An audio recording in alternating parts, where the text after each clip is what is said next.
Hey guys, welcome to the Appalachian God Encounters.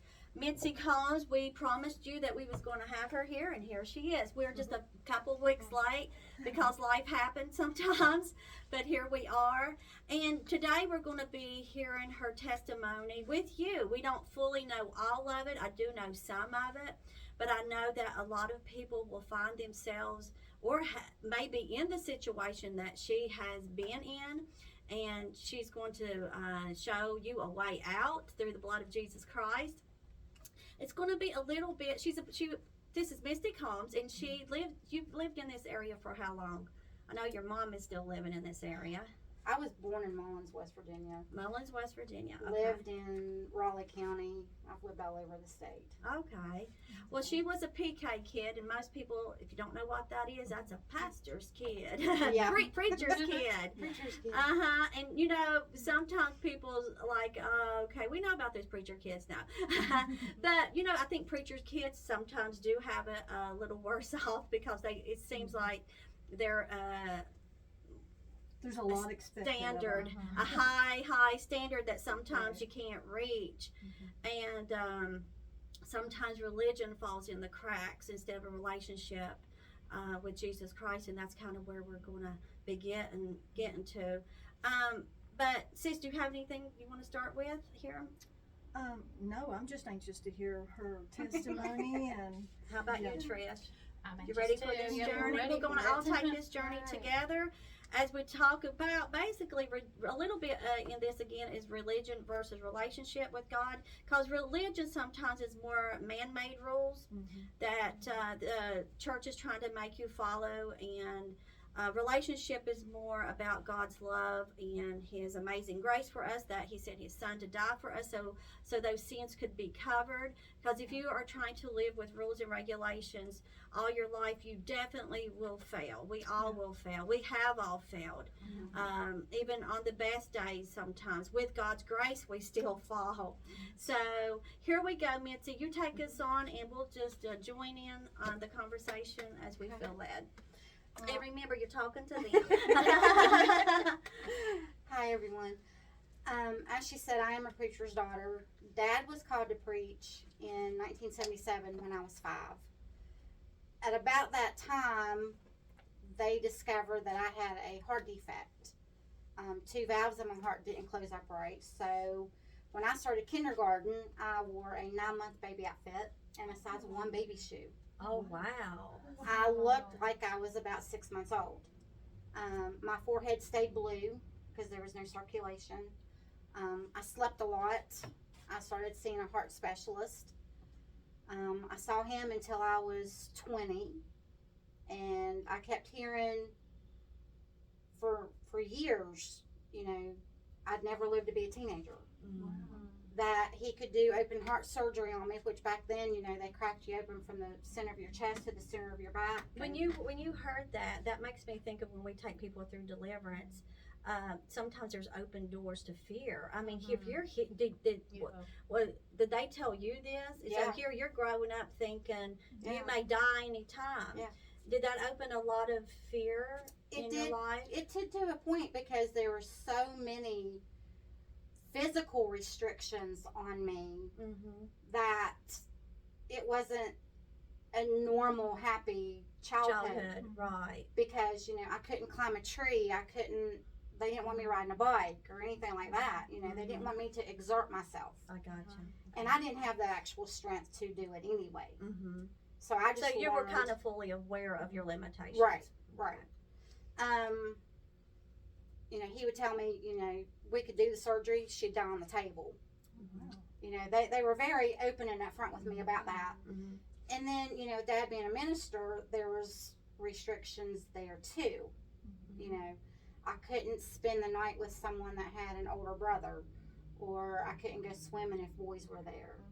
I couldn't wear shorts in gym class. I had to wear jogging pants. Mm-hmm. So I learned very young that my life was not a normal life for many different reasons. And I just kind of went with the flow. I didn't rebel against it. I didn't try to fight it or But that's whatever. what you knew. Right, That's it's what I you knew. Mm-hmm. And, Mom and Dad were very loving and things, so that, you know, I'm very fortunate. I can say that I never saw Mom and Dad take a drink of alcohol or do a drug or cheat on one another or fight or any type of abuse or anything like that. You know, I'm very fortunate that way.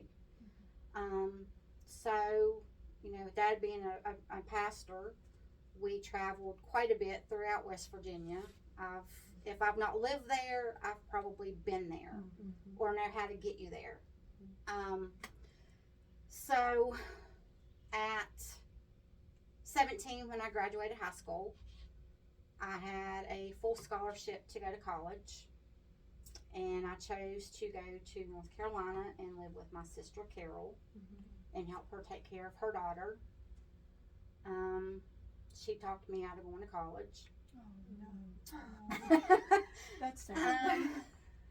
I kind of felt,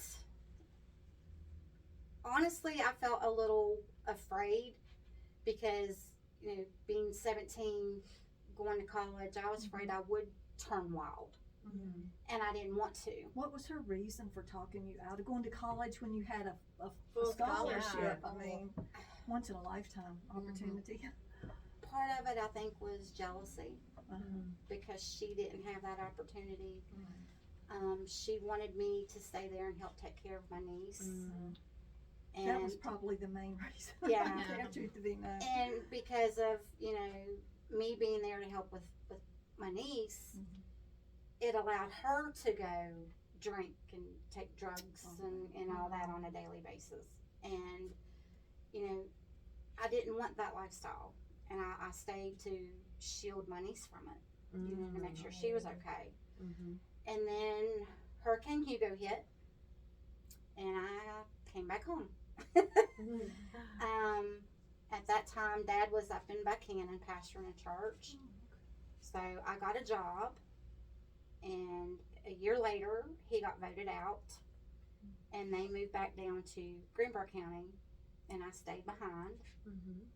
I had a boyfriend, and he moved in with me. Mom and Dad didn't know. They would have had a fit. They would have, very much so. So you've already started, you know, kind of shying away from Yes. how you were brought up. From where I was raised. Now, when you were being raised in a Christian home, did you feel like as you got older, you know, those were just rules and regulations that you couldn't meet? To a point. I mean, I knew right from wrong.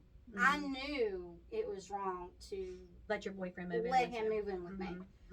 But I did it anyway, you know. And 4 months later, I found out he was still married. Oh, Wow. wow. He had lied to me, presented me with divorce papers with their names on them, and he had forged them. Okay. He left me and went back to her. About 6 weeks later, I had a miscarriage. So you were pregnant? I didn't know it. Oh, wow. I had the miscarriage. It reminds me of this thing. Sin takes you a little further than you want to go, keep you a little longer than you want to stay, and now you're in a It's deep. situation. It gets Deeper, deep. deeper. It keeps growing, Yeah. doesn't it? And at that point, that was one of my very, very low points because I bet. I felt like I had done something wrong to cause the miscarriage. And I know now that I didn't. No, just another lie. It was just the lie of the devil. Mm-hmm. And my car became my weapon of choice. Your car? Okay. I would get on every curvy road I could, not use my brakes, Is that right? and deliberately see how fast I could go around the curves or whatever. At the time, I lived 2.5 hours from home. I could make it home in an hour and 15 minutes. So you were just flying. So you didn't I you didn't didn't care. care. I would hit the pedal and go. I mean, Didn't I even just, care. I didn't care if I lived or died. Mm-hmm. And one night, I called some friends of mine from the church that was up there, and I told them, I said, I need help. Mm. And they said, well, we'll come to you. Stay there. We'll be there in 20 minutes. Mm-hmm. Well, I didn't listen. Before they could get changed and get out their door, I was sitting in the driveway. So they spent the night helping me through some things and talking me down and different things. And a week later, I moved back home again. And then I met my first husband. I only knew him a month and 10 days when we got married. We got married at the end of September, and the day after Thanksgiving, I found out I was pregnant with my daughter. A couple months after that, the verbal abuse started. The sexual abuse started. He was abusive in every way but physical. And I would sometimes just stand there and scream, just hit me. Just get it over with. Just, the bruises will go away. I can heal from that.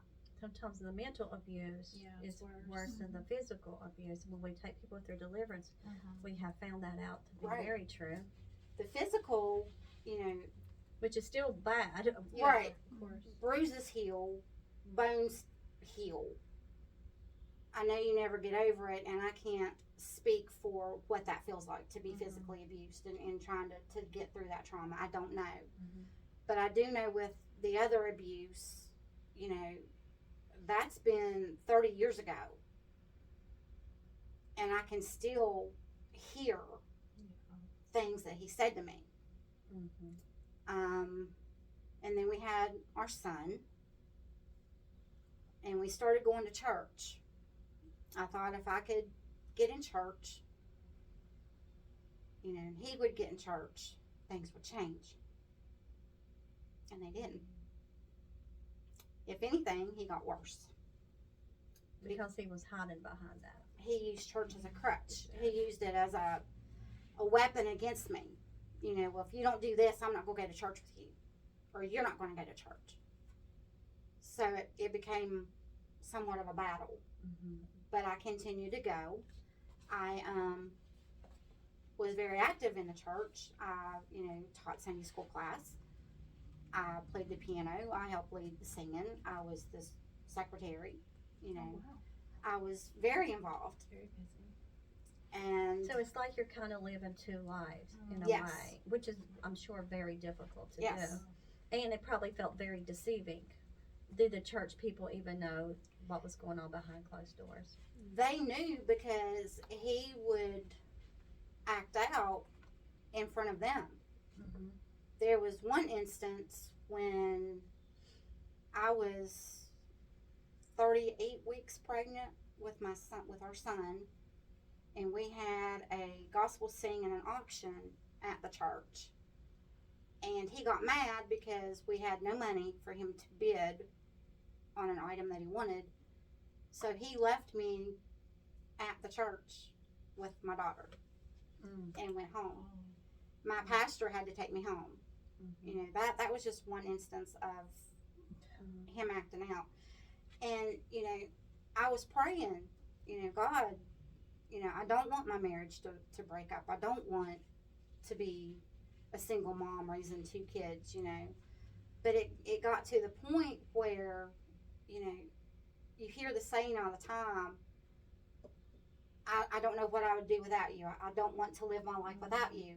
So even though you was being sexually abused, verbally abused, you still, most victims want to stay. They still choose to Yeah. stay because they're the fear of the unknown. Well, he had me convinced, even though I knew deep down it was a lie, but he had me convinced that I couldn't live without him, that I wouldn't be able to take care of the kids without him. And it got to the point where, they were hiding from him when he'd come home. And I knew it was time to get out. And I just started praying, God, I want your will in my life. And, if you want me to stay in this marriage, you've got to change him.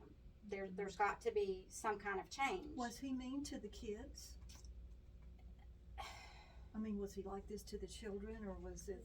just they were scared because they saw what he was doing to you. He was taking it out on them too. Oh. Because one time they could do something, it would be okay, it would be funny. The next time they were in trouble for it. And they didn't know how to take his personality or whatever it was either. But when they started hiding from him, that triggered, I can't live like this. I can't let my children live like this. Sounds traumatic. And, God made a way for me to get out. And I took it. Yeah. I moved into an apartment. I got a job. And I took care of us. Then I met someone else. And after my divorce to my husband, me and this man moved in together. And after 18 months, we were married. And I thought that he was... Can I ask you a question? Because I can hear what people are probably thinking. If God, got you out of that situation, why would you go back into sin?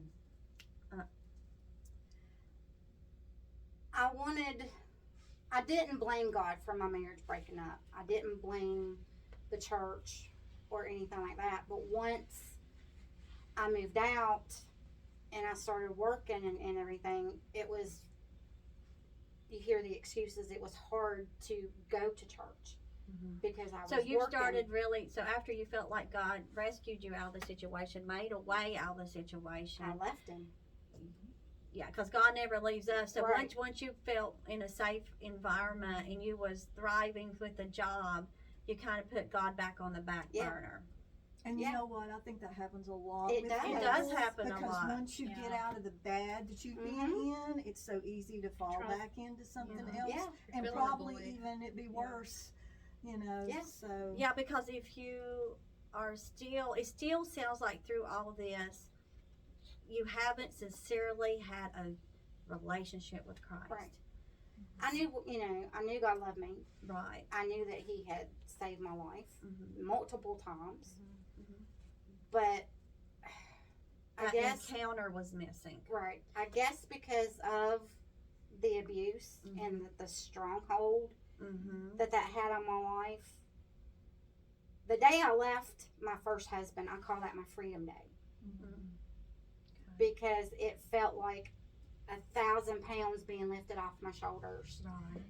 And I wanted to live, Mm-hmm. I wanted to do what I wanted to do for a while. And that was Okay. going out and Mhm. being with friends and having a drink and dancing and, Mm-hmm.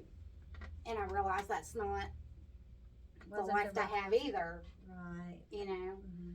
But then I met someone else. We moved in together, and I thought he was the most wonderful, loving, gentle, kind, any positive name you could call him. I thought that's what I had.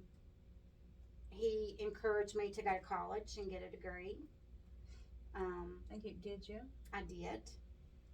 After he went back to school and finished his degree, Mm-hmm. he didn't work while he went to college to finish his degree. I worked and supported us. And the deal was when I went, I was going to be able to do the same thing and not have to work. Mm-hmm. Well, that's not what happened. Mm-hmm. I worked full time.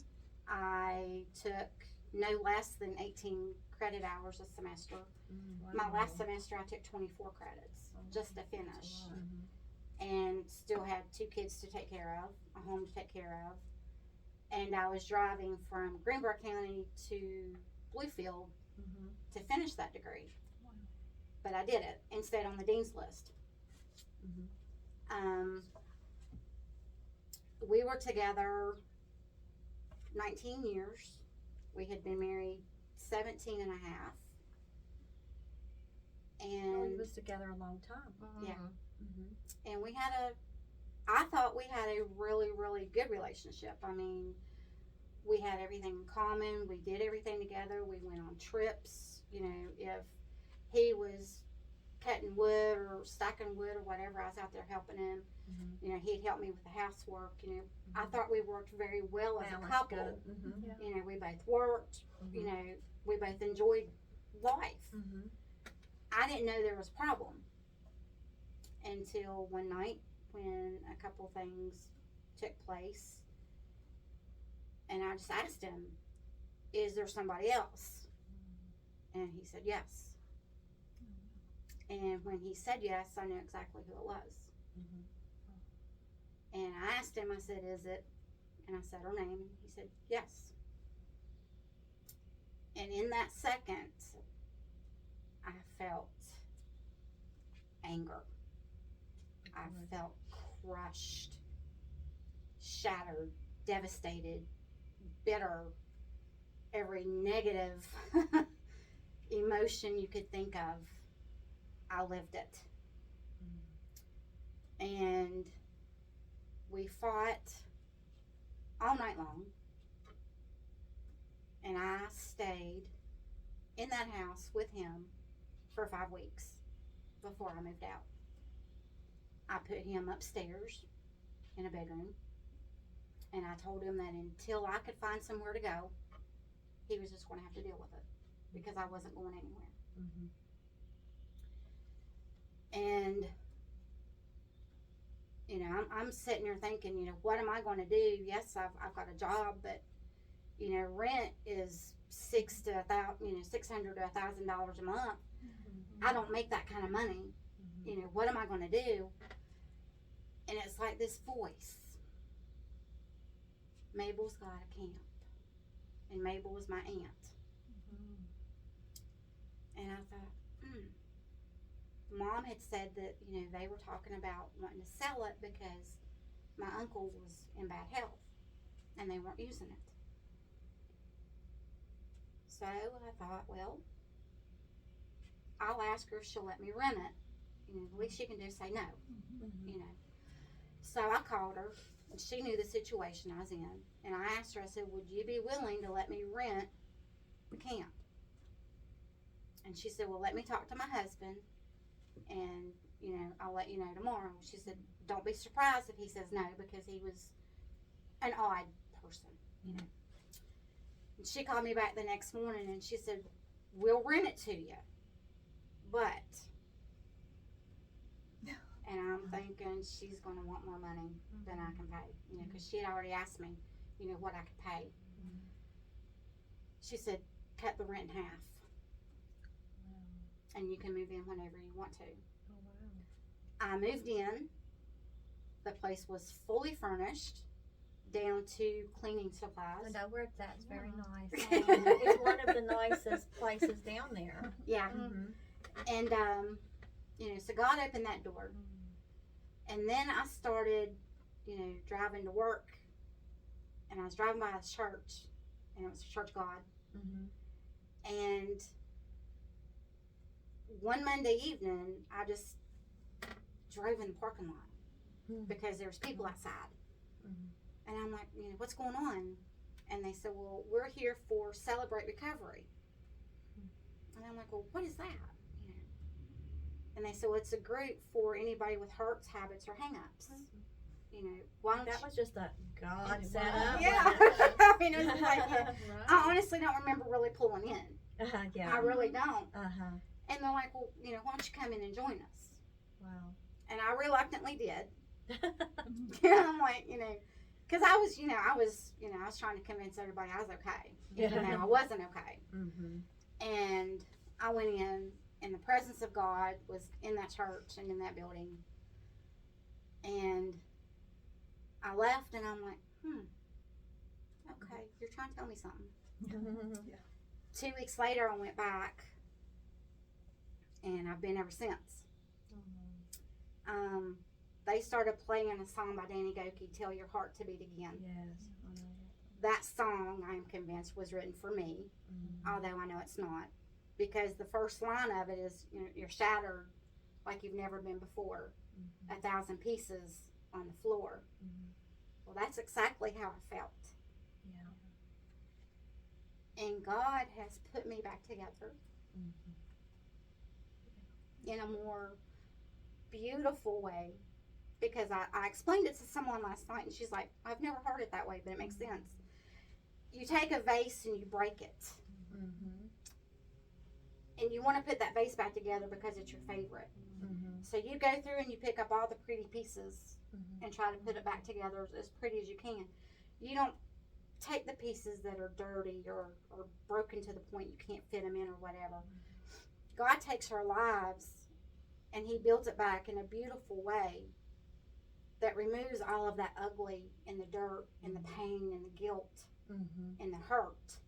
So you're left with a beautiful masterpiece. And I feel like now I am that masterpiece because God put me back together.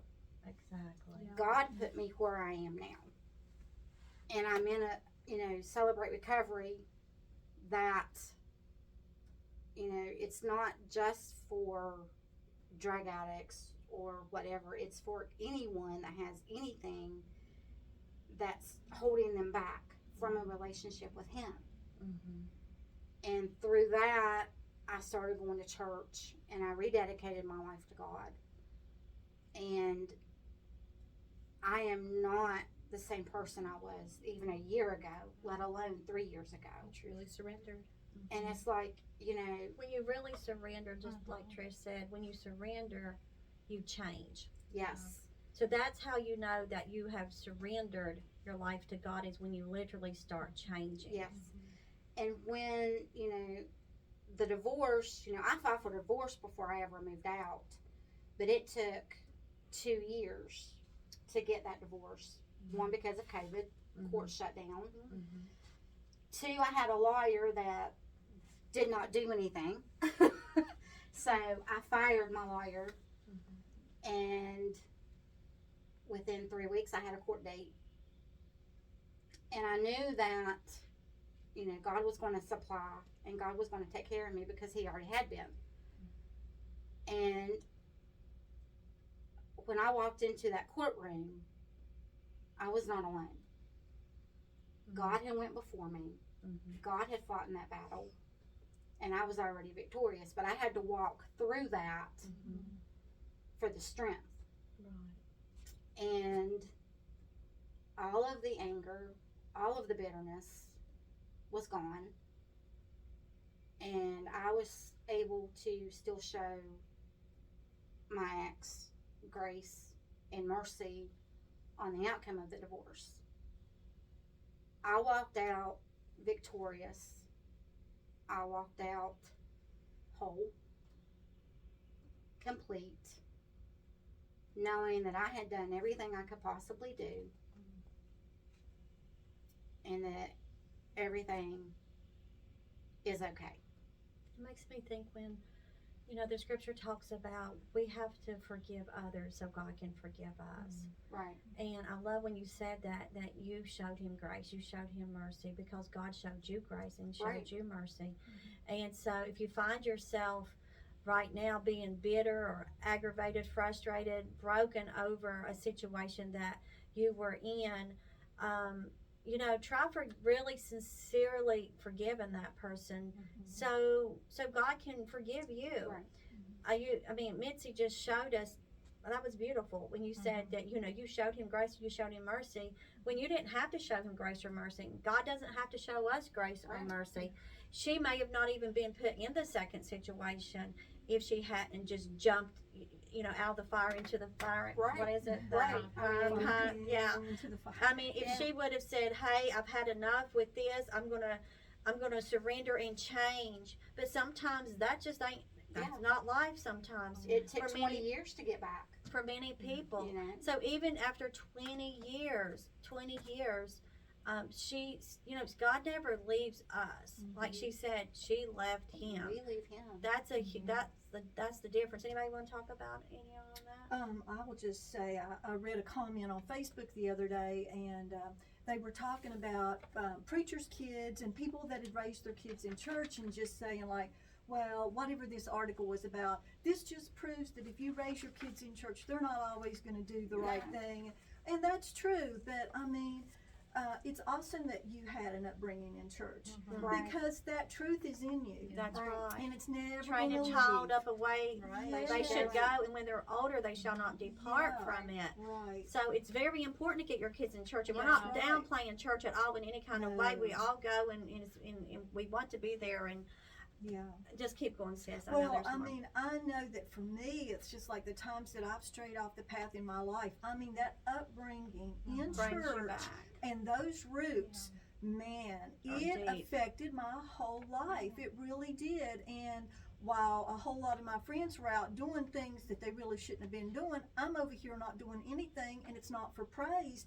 But it was that conviction of God's Right. Spirit. I knew that it was wrong, and I just couldn't go that route. So if you've raised your kids in church and maybe they're not where they should be, those seeds are there. I mean, and Right. you can't escape them. They No. have For the 20 foundation. years, It's there. 30 It's been years, set. they're there. Yeah. And something else I wanted to bring out because I just read this, I think it was either last night or the night before, and I'd never really looked at this word in the Bible to see what it meant.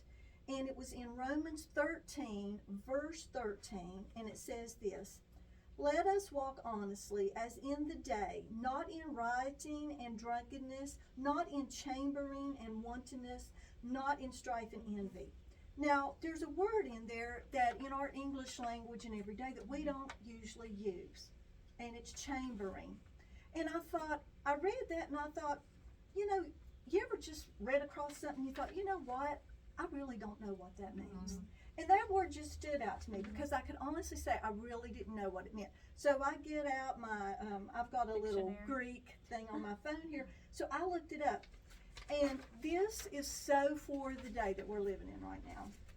That word chambering in the Greek means cohabitation. It also has the word male sperm connected to it and bed chamber. So in other words, what this is telling us is that we do not want to be cohabitating and living together outside of the bonds of marriage and having sexual relationships with people. And you know what? I work in the public sense and so do you. I tell you, this is rampant. Oh yeah. Everybody thinks it's okay to live with somebody outside the bonds of marriage. And I've heard this argument. It's like, well, if you don't live with them, you'll never know what they're like. Well, I want to tell you, I knew a young girl when I was just fresh out of high school and we worked together. And her boyfriend, they lived together for years until they decided to get married. Everything was all wonderful while they were just living together and in sin, because when the devil has you in sin and he's got you where he wants you, everything sometimes it's just smooth going.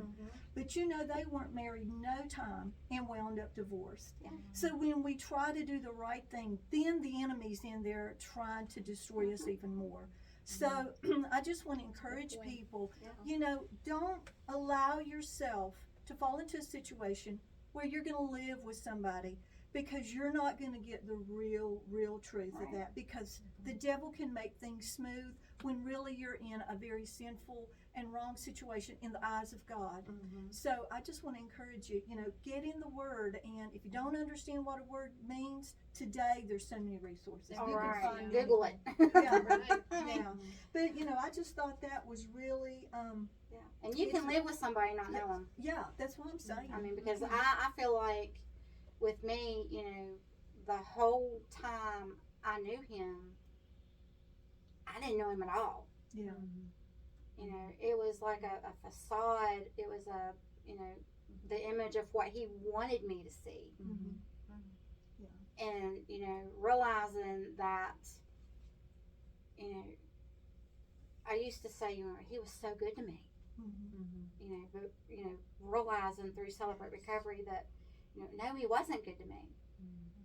The things that he was doing, that would be a loving gesture or whatever, it was to cover up what he was doing behind my back, because it wasn't just the affair that came out, there were several bills that hadn't been paid, including state and federal income taxes that they're still taking from me.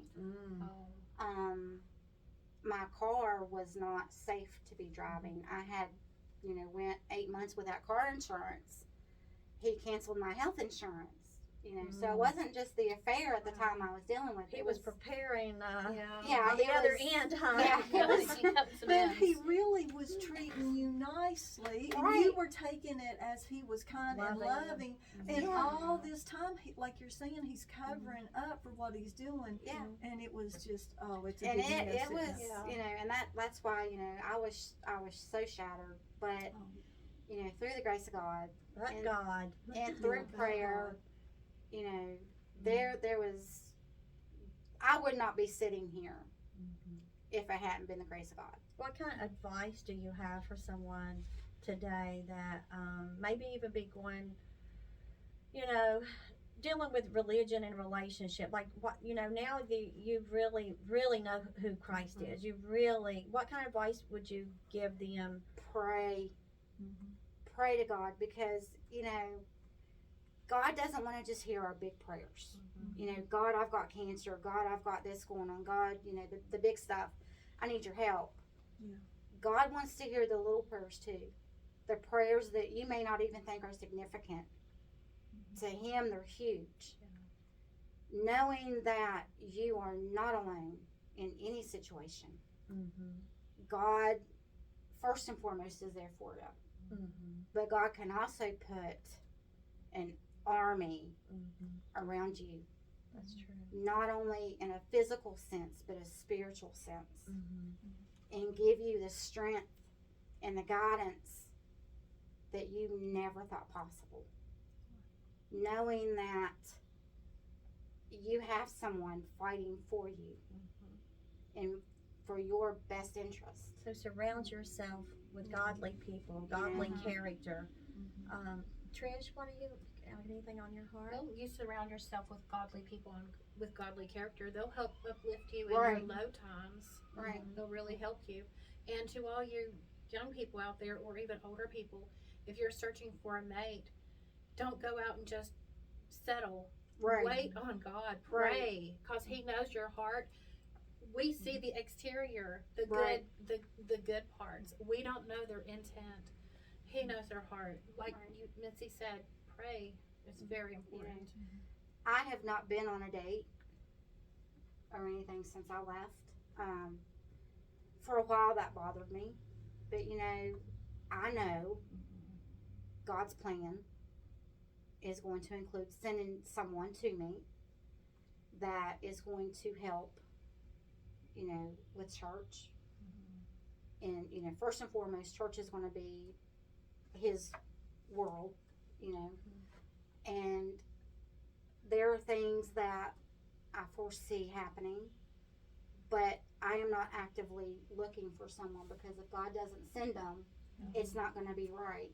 Kind of That's reminds true. me of seek ye first the kingdom of God, and all these other things shall Right. be added to Right, you. And that's in anything and everything. And Yeah, but sometimes we think we need something, and we And we may don't. not.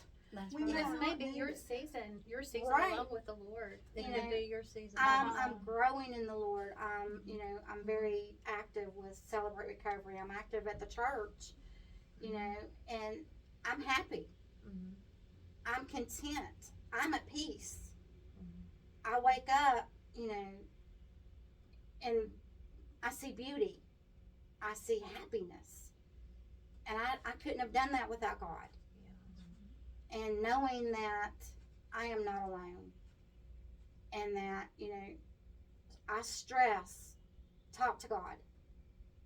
Talk to Him like we're sitting here talking. Mhm. You don't have to know great big words or know, the scriptures at first. Doesn't Come have to to Him be like a child. hard. Pray to God and just talk to Him and really be sincere. And be honest, because God knows your heart anyway. He knows your thoughts. Mhm. But you have to be open and honest in order to receive anything. I think that's a big importance, that we can tell God things that we might not be able to tell anybody else. Yeah. I mean, he already knows it, so we might as well just give it all to Yeah, him. I Because he think, knows yeah, anyway. when we give it to him, that's when I feel like the most hope comes. The surrendering. It is the surrendering. The surrendering. Yes. Realizing you cannot fix this on your own. Right. You messed it up. You can't fix it by yourself. We're not meant to, That's right. you know. And that song we all, you know, listened to growing up, or even sang, you know, the room in your heart that no one would go. You didn't want anybody in there. You've got to let God in that heart, in that room, because you're not going to be complete. You're not going to be able to be used by God if you don't completely surrender to His will and what He wants of your life. But just know that, you know, you're not alone. God will put people in your path to help you, and there are ways out. Yes, his name is Jesus Christ. Yes. And knowing, you know, admitting that you need help That's is the first step. Yes. And it's the hardest step, believe me. Yeah, I think the cool thing about God, if you could say it, but there's something cool, is that we can get ourselves into a big fat mess, and we know we're the ones that got ourselves there, and God still loves us and He still cares, even though we're at fault. You know, we Yeah. can confess it to Him, and He still has His hand stretched out to us, and He's not a condemner saying, "Well, you knew better, Right, you shouldn't right. have done that." I mean, He still loves us. He knows we're flesh and Right. blood. And He knows that we need Him most desperately all the time. And knowing that, you know, we walk away from Him. Yeah. We choose our path. He allows us to make that choice. Yeah. But knowing that He is always there for us and He has never left our side Yeah. speaks volumes. Oh, yeah. Hey guys, he wants to pick you up where you're at right now. Right now. Don't be looking, well, I'm going to fix this or I'm going to fix that, you know. No. Sometimes, like we're saying, we're fouled. But let God come in and fix it. And when you let Him fix it, surrender to Him and keep on going. Enjoy life. The enemy wants to keep putting you in your past and putting you in your mistakes. You're not your past. You're not your mistakes. You'll grow from that, and you'll be able to pick someone up and help them. Like Mitzi, she's in the recovery group now, and she's helping to lead that. So, you know, just keep going forward. Just don't let the enemy keep you trapped any longer. Now is the time for salvation. Today is the day. Yes. And find the Lord. I mean, we can see the situation that the world is in. Now, if you're going to serve the Lord, now's the time.